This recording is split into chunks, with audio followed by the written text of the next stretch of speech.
하나님의 거룩한 말씀, 신약성경 로마서 5장 18절과 고린도전서 15장 22절의 말씀을 봉독해 올리겠습니다. 로마서 5장 18절에 그런즉 한 범죄로 많은 사람이 정죄에 이른 것 같이 의의 한 행동으로 말미암아 많은 사람이 의롭다함을 받아 생명에 이르렀느니라. 고린도전서 15장 22절에 아담 안에서 모든 사람이 죽은 것 같이 그리스도 안에서 모든 사람이 삶을 얻으리라. 오늘은 첫째 아담과 둘째 아담이라는 제목으로 은혜를 나누고자 합니다. 하나님께서 흙으로 사람을 지으시고 생기를 그 코에 불어 넣으시며 사람이 생명이 되게 하셨습니다. 아담을 만드신 하나님께서는 또 그의 옆구리 갈빗뼈를 취해서 여자를 창조하셨습니다. 하나님의 형상대로 지음을 받은 이 아담과 하와를 하나님께서는 에덴 동산에 동편 동산에다가 이 사람들을 거처하도록 하셨습니다. 아담과 에덴 동산에 대하여 온 우주는 즐거운 마음과 축제의 분위기로 세계와 인간의 창조에 깊은 관심을 보였습니다. 하나님은 사람을 지을 때 독특하고 새로운 그런 존재로 창조를 하셨습니다. 그들을 창조하신 하나님은 당신의 형상을 따라 지음을 받게 하셨으며 또 그들을 통해서 이 세상에 많은 의인들이 일어나도록 계획을 하셨습니다. 인간의 전 존재는 하나님의 감찰하에 있게 하셨고 그들이 호흡하고 활동하는 모든 것까지도 하나님의 은혜 안에서 살도록 그렇게 지음을 입히셨습니다. 아담은 창조주의 형상을 지니고 있었으므로 하나님의 생명의 품성과 또 그의 모든 은혜 안에서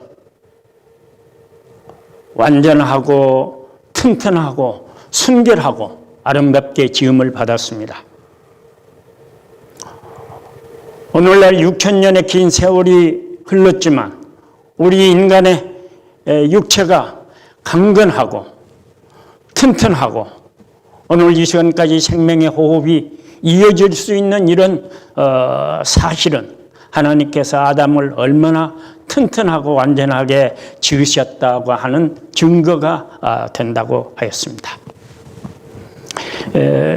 창세기 2장 17절에 하나님께서는 선악을 알게 하는 나무의 실과는 먹지 말라. 너가 먹는 날에는 정령 죽으리라 라고 하시면서 비로소 율법을 선포하셨습니다. 하나님은 아담을 하나님의 위치에 두셨습니다. 그래서 아담을 동산의 왕으로 임명하셨습니다. 그에게는 하나님이 창조하신 모든 생물을 다스리는 권세를 주었고 하나님께서는 아담과 하와를 축복하셔서 다른 생물에게 결코 주신 일이 없는 지적 능력을 주셔서 명실공히 왕이 되게 하시고 또 그 능력 안에는 하나님을 경외하고 그 율법을 잘 준수할 수 있는 순종의 아름다운 미덕도 그 지적 안에 주셨습니다. 이때부터 에덴의 동산은 작은 천국이 되었습니다. 이 동산은 참으로 아름답고 하나님 모든 창조물은 사람에게 지성과 감성이 넘치는 명상의 제목들이 되게 하였습니다. 풍요로운 동산 세계는 열심히 일할 수 있는 노동의 여건이 넉넉히 갖추어져 있어서 아담과 하와는 행복을 누릴 수 있도록 그렇게 하셨습니다. 아담과 하와는 그들이 지음을 받았을 때 하나님의 율법의 원본에 대한 지식을 가지고 있었고, 그 율법은 그들의 가슴에 새겨져 있어서 율법이 그들에게 요구하는 말을 잘 순행할 수 있게 하셨습니다. 그들은 또 특별히 하나님과의 긴밀한 관계를 가진 인물이었습니다. 그는 하나님을 대신하여 모든 피조물과 세상과 인간에게 하나님의 뜻을 성취할 수 있도록 지도자적인 책임을 부여받았습니다. 그래서 그들은 동산의 통치자가 되었습니다. 성경에서는 아담을 사람으로 불려졌으며 인류의 시조요 남자로서 하와와 함께 남편이요 아버지로 존재하게 하셨습니다. 아담은 이름 속에는 땅이라는 의미의 근본이 있음에 창세기 3장 19절에 너는 흙이니 필경 흙은 흙으로 돌아가리라. 그 속에서 취함을 입었음이라고 암시하셨습니다. 아담은 흙이요 밭이요 땅으로서 그 의미를 내포한 이름이요 죽음의 그늘을 향한 서글픈 석양을 연상케 하는 이름이기도 했습니다. 창세기 1장 28절에 하나님이 그들에게 복을 주시며 그들에게 이르시되 생육하고 번성하여 땅에 충만하라. 땅을 정복하라. 바다의 고기와 공중의 새와 땅에 움직이는 모든 생물을 다스리라 하시니라. 인류의 참된 원형인 아담은 이 세상에 대한 하나님의 통치의 대리인으로서 임명되었을 뿐만 아니라 하나님의 기름 부음을 받은 부부는 왕궁의 주인으로서 하나님의 경이로움과 돌보심과 사랑의 능력으로 은혜로운 통치를 이 세상 속에 실현해야 할 임무를 받았습니다. 하나님께서는 아담으로 시작하여 이 세상의 모든 계획을 이루시고자 하셨습니다. 에덴 동산은 생명이 피어나는 비옥한 땅이요 샘물이 흐르는 청량한 물이 있는 곳이고 건강을 충족하는 맛있는 열매가 가득했으며 하나님의 자상한 사랑을 나타내는 향기 가득한 아름다운 꽃들과 울창한 나무들, 동산 숲속에 함께 살아가는 동물들, 이 모든 것들을 다 소유한 하나님의 아들의 행복한 보금자리이기도 했습니다. 에덴 동산은 아담의 경작지로서 일함으로 얻을 수 있는 생활의 터전이 되게 했습니다. 동산은 아담의 부부가 청지기로서 모든 것들을 지키고 간수하고 보호해야 하는 곳이었습니다. 오늘날 그리스도의 제자된 우리들에게도 아담의 부부와 같이 주님의 사업장에서 영혼을 인도할 청지기 직분이 부여되어 있음을 우리는 확인해야 될 것입니다. 아담은 하나님께서 주신 기회로 창세기 2장 20절에 모든 육축과 공중의 새와 모든 짐승에게 이름을 주니 에덴은 아담이 하나님의 창조물들의 이름을 지어주는 곳이기도 하였습니다. 이름을 짓는다는 것은 그 자체를 잘 아는 것이며 그것에 대한 기본적인 특성을 잘 표현하는 것입니다. 그것들의 이름은 오늘날 우리가 부르고 있는 모든 것들의 이름입니다. 하나님께서는 침묵하시면서 흙으로 지음을 받은 피조물들의 내성을 잘 이해하는 아담을 보시며 흐뭇해 하셨습니다. 아담에게 주신 이 지혜는 성령 하나님이 솔로몬에게 주신 지혜의 진정한 원형이었다라고 표현합니다. 오늘 우리도 우리 이웃에게 하늘에 속한 영혼의 이름들을 지어주는 그런 지혜자가 다 되어야 되겠습니다. 에덴 동산은 웅장한 왕의 궁전으로 그 크기와 넓이가 휘황찬란하고 불가항력적인 매력과 하나님의 영광의 빛이 반사체로 구성되어 있는 곳이며 이 동산은 장차 구원받은 받은 하늘 백성들이 살아야 하는 곳과 비슷한 곳이었습니다. 이 동산은 비송강에 금과 정금과 호만호가 가득하였으며 기온강과 히데겔강과 유프라데 강이 동서사방으로 흐르게 하셨습니다. 이는 생명강과 생명수가 흐르고 계절마다 달마다 12과일을 먹을 수 있는 더 아름다운 하늘나라를 바라보게 하심이었습니다. 에덴 동산은 농경지의 신선한 곳으로 생산과 소출을 위하여 지속적으로 일하시는 하나님의 역사 속에 아담도 참여하는 것이었습니다. 오늘 이 지상사업을 위탁하신 하나님께서는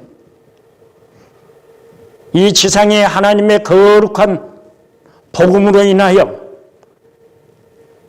하늘에 속한 영혼들이 많이 일어나게 하시고자 하는 하나님의 이 구령사업에 오늘 당신의 백성들을 부르시고 특별히 우리를 부르시면 우리도 하나님의 이 영혼구원 사업에 참여하도록 하게 하신 것입니다. 아담은 오직 그곳에서 일하는 일꾼으로서 채소와 과일을 먹으며 하나님의 선하신 창조의 예술성을 잘 드러내는 나무와 꽃과 새들을 보고 감탄하며 즐겁게 사는 것이기도 하였습니다. 아담은 동산 내부의 모든 것을 잘 지키며 보호 관리할 뿐만 아니라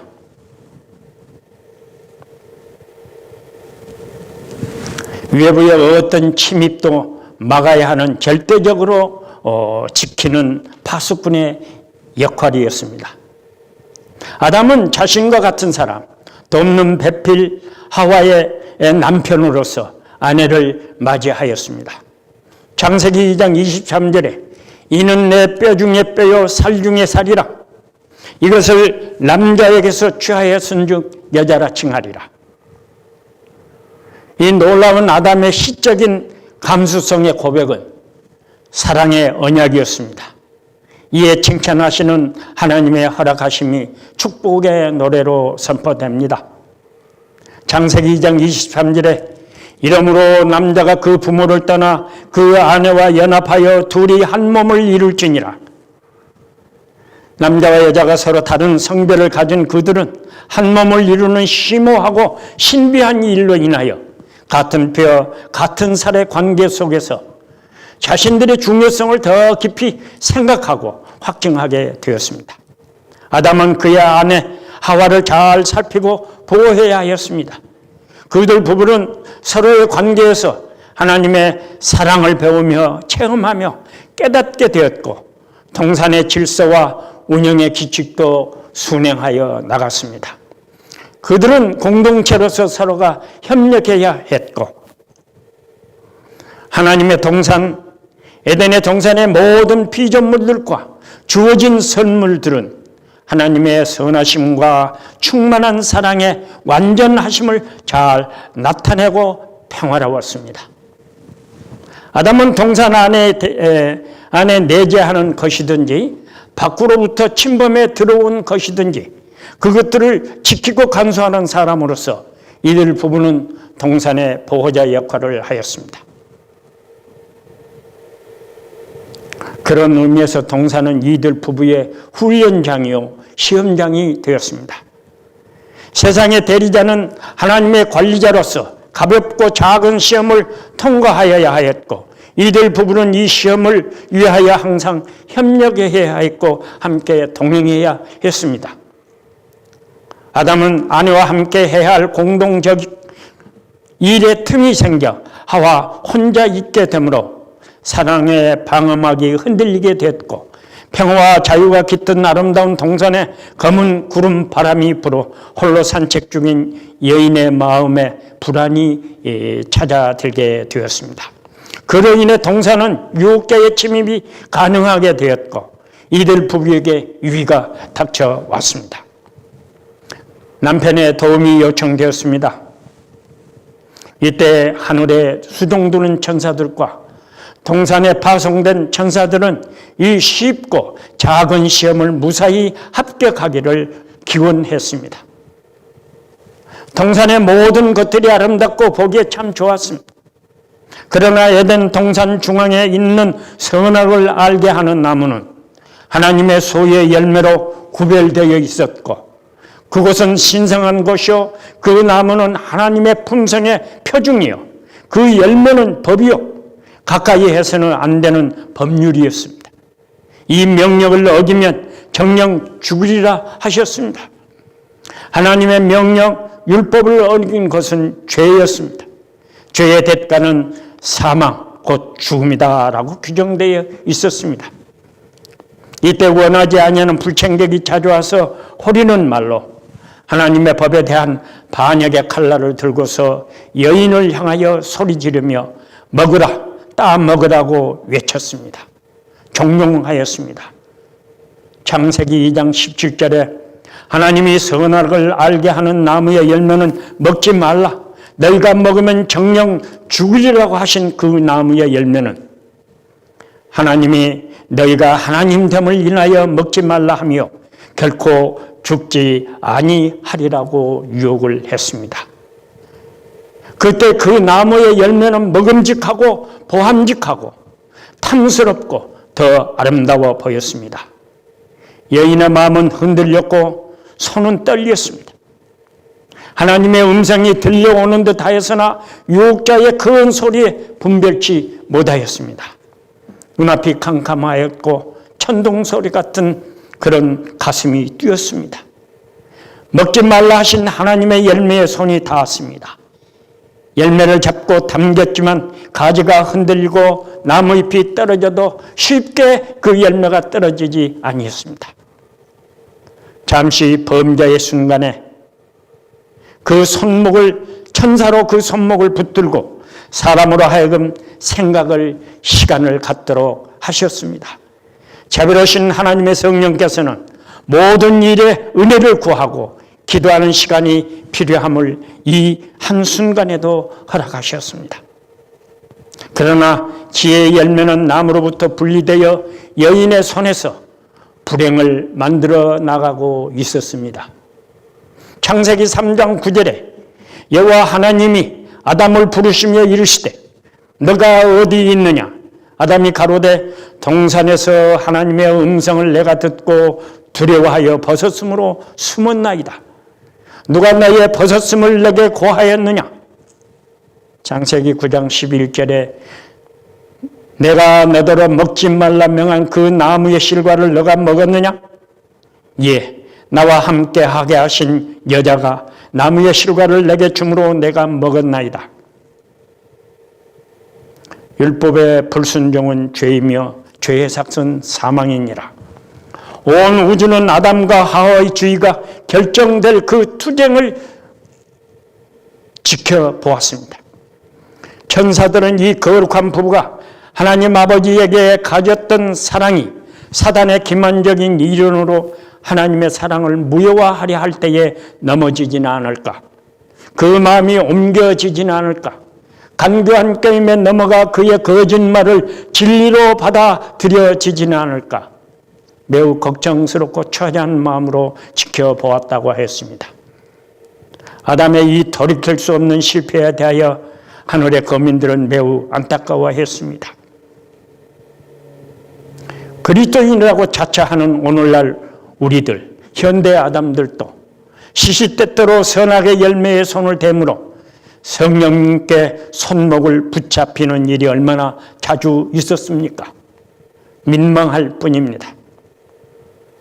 인자하신 하나님께서는 이 어리석고 무모한 부의 불합리한 소형을 불쌍히 여기시고 놀라운 사랑을 베푸심으로 저들의 죽음을 대신하시고자 영광의 빛에 옷이 벗겨진 채 벌거벗음과 치유에 떨고 있는 불쌍한 부부 죄인들에게 그 약속의 표징물로 한 어린 양이 죽음으로 가죽옷을 입혀 생명을 이어가게 하셨습니다. 이 놀라운 가죽옷의 대속은 어린 양으로서 인류를 사랑하신 예수 그리스도의 십자가의 구원의 은혜를 예시하는 것이었습니다. 그러나 죄는 하늘에 속할 수가 없기 때문에 하나님 동산에서 죄인들은 추방되었고 하나님과의 관계가 깨져버렸으며 심지어 부부의 관계와 모든 피조물과의 관계, 질서가 무너짐으로 범한 죄인에 대한 합당한 저주가 이 땅 위에 내려지고 쫓겨난 죄인들은 동산 밖에서 고난의 삶을 살아가야 하는 비극이 시작되었습니다. 부조와 선지자 48쪽에 아담의 타락은 설명이 불가능한 일이다. 아담을 강타한 힘은 어디에 있었으며 무엇이 그의 타락의 원인이었는지 알 수 없으나 그것은 아담 내부의 죄는 아니었다라고 선지자는 기록을 했습니다. 오늘 우리는 우리의 선조 아담이 지은 죄에 대해서 많이 원망합니다. 하나님께서는 자신의 품성을 따라 아담을 곧고 순결하게 부패의 기질이나 나쁜 버릇이나 악으로 기우는 성향이 전혀 없이 하나님 보좌 앞에 수령되는 천사와 같은 흠없는 존재로 지음을 입히셨다 그랬습니다. 이런 점들을 보아 그의 타락을 쉽게 설명할 수 없다고 선지자는 기록합니다. 왜냐하면 하나님의 동산 안에는 그들에게 필요한 것이 무엇이나 다 준비되어 있었고 금단의 열매를 먹을 필요가 전혀 없었기 때문이라고 했습니다. 만일 그들이 열매에 대하여 명령을 순종하였더라면 영원한 행복의 지식과 죄의 저주가 없는 한없는 기쁨이 넘치는 지식을 저들에게 주셨을 그럴 계획이었다고 기록합니다. 첫째 아담이 지은 죄가를 둘째 아담으로 오신 구주 예수 그리스도로 말미암아 우리의 죄에 대한 원한과 신원을 해결해 주심으로 보다 더 크고 높은 은혜를 얻게 될 것이다 라고 선지자는 편지서에 기록을 하셨습니다. 이로부터 내 자손이 바다의 모래와 같게 하리라 함을 이루기 위하여 그들은 함께 그들의 충만함과 번성함 속에서 공동체를 이루어 연합해서 하나의 세포가 번식함으로 인간 사회가 이루어지게 하였습니다. 아담은 우리 모두의 아버지요, 인류의 아버지요, 세상의 아버지가 되었습니다. 창세기 3장 2절에 모든 산자의 어미가 되었다라고 하와에게 큰 명령을 합니다. 이 두 분은 첫 아들 가인과 아벨과 셋 그리고 또 다른 많은 아들과 딸들을 낳음으로 생육하고 번성하리라 땅에 충만하라 하시는 창조의 계획이 지속되었습니다. 하늘에서 쫓겨난 사단은 미혹으로 죄에 빠진 아담과 하와와 그 후손들에게 복수의 칼을 쥐어주고 가인으로 그 아우를 살인하게 함으로 두 번째 죽음이 이르렀고 셋으로 이어지는 인간 세상에 죄악이 관영하여 노아의 때에는 세 번째 죽음으로 모든 것들이 멸종의 위기를 만나게 하였습니다. 그러나 방주에서 나온 노아에게도 생육하고 번성하여 땅에 충만하라는 주권을 갖게 하심으로 정결한 것을 구별하고 동물들은 인간의 관리에 다스림에 순응하는 기질을 갖게 되었습니다. 아담의 후손들은 에덴 동산의 동쪽 물 열림같이 여러 족속과 민족과 방언으로 동방으로 뻗어나가니 가인의 후예들은 칼과 활 쏘는 자가 되고 셋의 자손들은 목축을 하는 자손이 되었습니다. 하나님의 부르심을 받은 아브라함은 사라와 함께 가나안 지경과 바다 모래 같은 수많은 자손을 기업으로 받고 역사 속에서 가나안을 향하여 모범적 삶을 살았습니다. 하나님께서 이스라엘을 당신의 백성으로 택하시고 십계명을 명하시며 여호와를 경외하고 그의 명령을 지키라고 출애굽 20장으로 십계명을 주셨습니다. 계시록 14장 6절에 하늘과 땅과 바다와 물들의 근원을 만드신 이를 경배하라. 하나님이 세상을 이처럼 사랑하사 독생자를 주셨으니 이는 저를 믿는 자마다 멸망치 않고 영생을 얻게 하려 하십니다. 디모데후서 4장 2절에 때를 얻든지 못 얻든지 말씀을 전파하라. 예수께서 제자들을 둘씩 짝을 지어 보내시고 또 70인을 보내심같이 이 모든 계획에 의하여 당대의 세계 최대의 강대국인 애굽으로 전초병 요셉을 선발대로 파송하신 하나님께서는 야곱의 70명의 선교사를 보내셨습니다.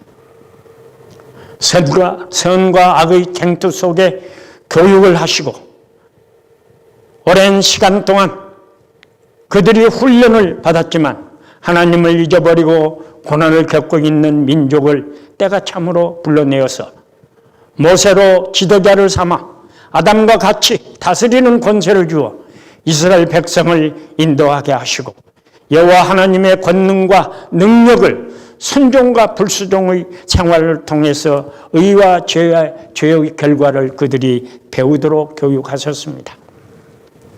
또 하나님을 경외하는 제도를 마련하여 성소를 짓게 하시고 성전을 건축하게 하셨습니다. 성소에는 법궤가 있고 세키나가 있어 천사로 지키게 하시고 그렇게 구별하심이 동산 생명나무와 동문을 지키는 천사와 같았고 7등대 나무 가지와 살구꽃은 동산 중앙의 생명나무와 생명수를 연상하게 했으며 12덩이의 떡은 동산의 모든 생명을 보존하시는 하나님의 공급하심과 생명의 떡이 되시는 여호와 하나님 그리스도 예수님을 나타내고 있게 하셨습니다. 동산에는 사자와 어린이가 같이 뛰놀고 각종 소와 양과 동물들이 평화롭게 지내더니 성소 번제단의 대속의 제물이 되어 죄인의 죄를 대신하게 하는 표상이 되게 했습니다.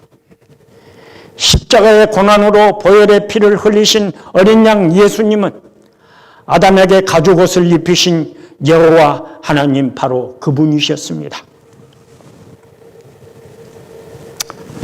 성소한 제사장의 예복에는 호마노의 보석에 각 지파의 이름이 새겨져 있었으며 하나님의 손바닥에 구원받은 자들의 이름이 기록되어 있음을 확증합니다. 에덴 동산에 부여한 금과 보석을 성소 안으로 옮겨 놓은 듯 모든 기명들은 금으로 싸서 하나님의 거룩하신 것처럼 온 백성의 품성이 거룩하고 부요하기를 원하심이었습니다.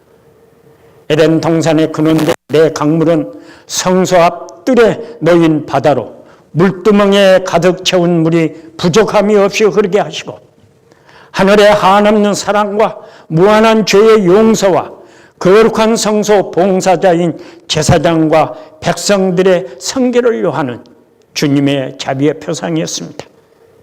이 물은 태초에 천지를 하실 때 성령께서 수면에 운행하시며 물을 받아라 하신 바로 그 물이었습니다.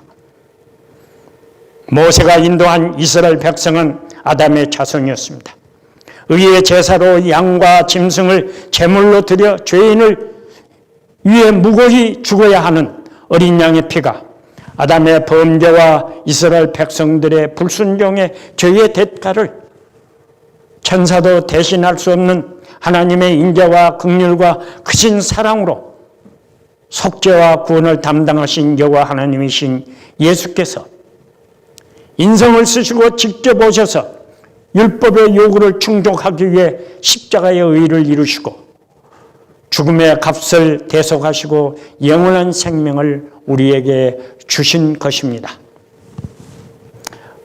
어린 양의 피를 임방과 문설주에 바른 자들, 주의 계명의 인도를 따라 주의 날 제7일 안식일을 지키며 그리스도 예수의 믿음으로 예수님을 개인의 구주로 삼는 영혼마다 십자가의 보혈의 은혜로 죄사함과 구원의 선물을 받고 하나님의 유업을 받은 자로서 인침을 받을 것입니다. 에스겔 20장 12절에 또 나는 그들을 거룩하게 하는 여호와 내 하나님인 줄을 알게 하려 하여 내가 내 안식일을 주어 그들과 나 사이에 표징을 삼았으노라. 또 나의 안식일을 주어 거룩하게 할지어다. 이것이 나와 너희 사이의 표징이 되어 너희로 내가 여호와 너희 하나님인 줄을 알게 하리라. 나는 안식일에도 주인이니라. 안식일은 하나님의 인간 도장과도 같습니다. 안식일을 주의 날, 성일로 예배하는 자는 하나님의 소유물입니다. 그러므로 하나님의 자녀가 된 것입니다. 로마서 5장 12절에 한 사람이 아담으로 말미암아 죄가 세상에 들어오고 죄로 말미암아 사망이 왔나니 아담은 많은 사람의 타락의 원형이었습니다. 그렇지만 로마서 5장 14절에 아담은 오실 자의 표상이라고 말씀합니다. 아담 안에서 모든 사람이 죽은 것 같이 그리스도 안에서 모든 사람의 삶을 얻으리라. 고린도전서 15장 22절에 사도 바울을 통한 이 기별은 인류를 향한 하늘의 복음입니다. 아담이 범죄함으로 인류에게 죽음이 이른 것 같이 이스라엘 백성에게도 율법의 시험이 있었고 선악의 전쟁과 심판이 있었습니다. 또 그들에게 견딜 수 없는 고통의 삶이 따랐습니다. 그리고 그들에게도 죽음이 찾아왔습니다. 12 제자를 비롯한 그리스도인의 삶은 선악의 쟁투와 대쟁투 속에서 너무도 곤고한 투쟁과 역경이었습니다. 중세 종교 암흑 시대와 로마 카톨릭 종교 탄압 시대의 순교자들의 투쟁과 처참한 순교의 과정은 말과 글로 표현할 수 없는 눈물이요 강이요 바다였습니다. 그러나 이런 정도 고난은 하늘의 사랑에 비교가 되지 않습니다.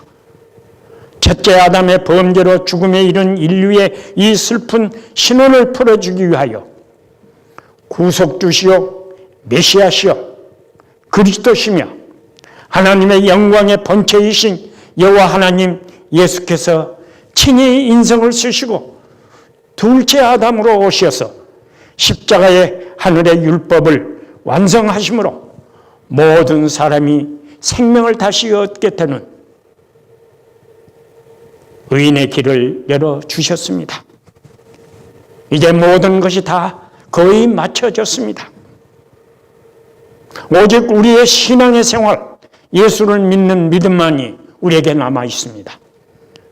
율법은 창조 이전부터 사랑으로 존재하였습니다.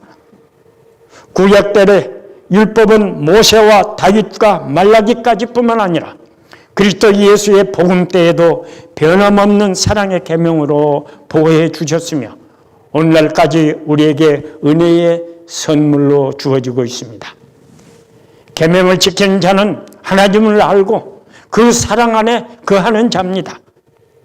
여러분들이시여, 내가 길이요 진리요 생명이라고 하신 애정어린 구원의 초청의 말씀을 복음입니다. 우리 믿고 따르십시다. 보라 지금은 은혜 받을 만한 때요 보라 지금은 구원의 날이로다. 또한 지금은 심판의 심히 가까운 종말의 때입니다. 코로나의 역병은 작은 환란의 시작이라고 봅니다. 또 변이 된 제2 코비드가 이미 시작이 되었습니다. 방심하지 맙시다. 주님을 의지하며 신앙생활에 열심을 냅시다. 그러므로 하나님 말씀에도 등한히 하지 말고 근신하며 절제하며 온라인으로라도 이웃을 사랑하여 복음을 전합시다. 주께서 곧 오심을 믿고 어서 빨리 믿어 구원을 예비합시다.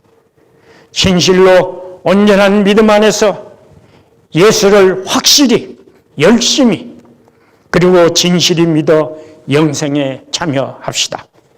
그때의 동쪽 하늘의 작은 구름빛 같이 천천만만의 무리와 함께 만왕의 왕으로 예수님께서 오셔 생명책에 기록하시고 우림과 들림에 기록한 당신의 백성들의 이름을 보시고 우리를 부르실 것입니다. 오리온성 열린 문을 통과하여 스데반 집사가 보았고 바울 사도가 보았던 3층 하늘, 하나님의 우편 보좌가 있는 곳, 24장로와 14만 4천인의 찬양대가 거룩하다 거룩하다 거룩하다 찬양하는 곳, 그토록 그리워하던 우리의 본향, 하나님 나라에 함께 살게 될 것입니다. 우리 모두 예수 믿고 하나님 나라에 꼭 함께 가시기를 예수님의 이름으로 축원하면서 말씀을 마치겠습니다. 감사합니다.